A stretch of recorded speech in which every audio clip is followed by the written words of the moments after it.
Jadi perkenalkan, nama saya Kurnia Joni Alfrianto. Saya berkuliah di Universitas Negeri Papua.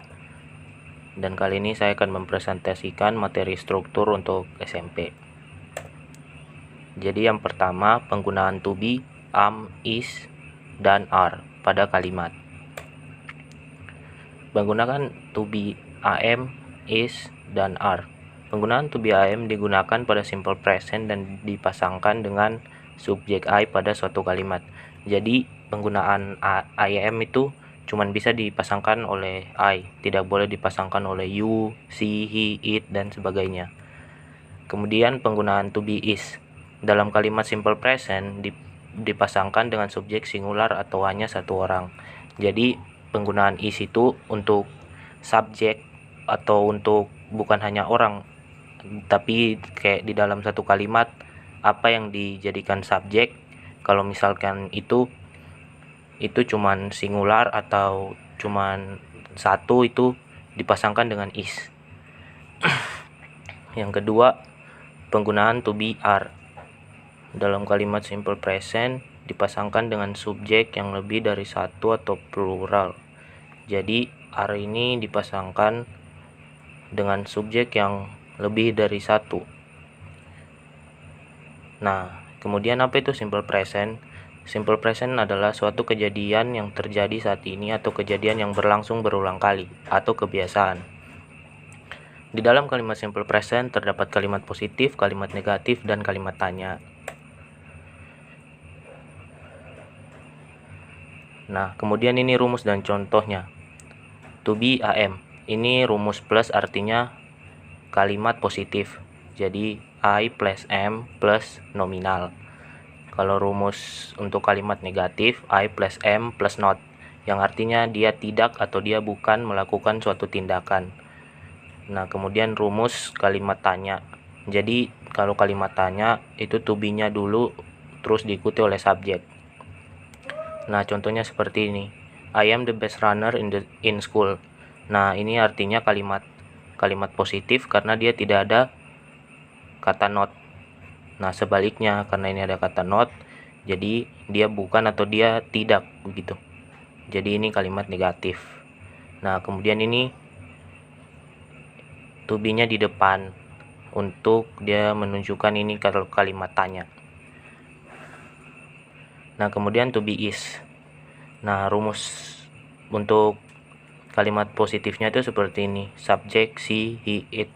Nah, dipasangkan oleh is karena she, he, it ini singular atau cuman satu subjek. Nah, jadi dipasangkan dengan is. Nah, ini sama saja kayak yang rumus yang tadi, cuman ditambahkan not kalau dia itu kalimat negatif. Terus ini to be-nya di depan untuk kalimat tanya. Nah, ini contohnya. She is beautiful, she is not beautiful, is she beautiful. Nah, ini contohnya. Kemudian to be are.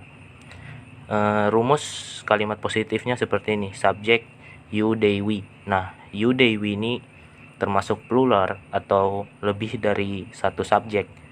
Ini kan mereka, kita, jadi dipasangkan dengan are karena subjeknya lebih dari satu. Nah, ini sama aja seperti yang tadi. Nah, ini contohnya. Nah, apabila di dalam sebuah kalimat simple present subjeknya singular, maka kata kerja ditambah is atau s. Jadi misalnya kayak begini.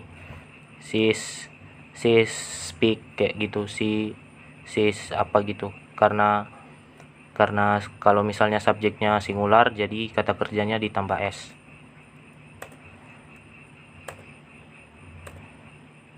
Nah, penggunaan to be, was, dan were dalam kalimat. Penggunaan to be, was, dan were dalam kalimat digunakan pada kalimat past tense. Jadi apa itu past tense? Past tense adalah sebuah kejadian yang sudah berlalu atau terjadi di masa lampau. Yang pertama was. To be was digunakan ketika subjek dalam kalimat hanya satu atau singular. To be were digunakan ketika subjek dan kalimat lebih dari satu atau plural, kayak yang tadi. Nah, kalau di dalam simple past, penggunaan was dan were hanya dapat digunakan ketika dalam satu kalimat tidak terdapat kata kerja. Nah, seperti tadi, she is beautiful itu kan simple present. Nah, itu tidak ada kata kerjanya. Jadi is-nya tadi itu diganti menjadi was gitu loh. Kalau plural ya pakai were.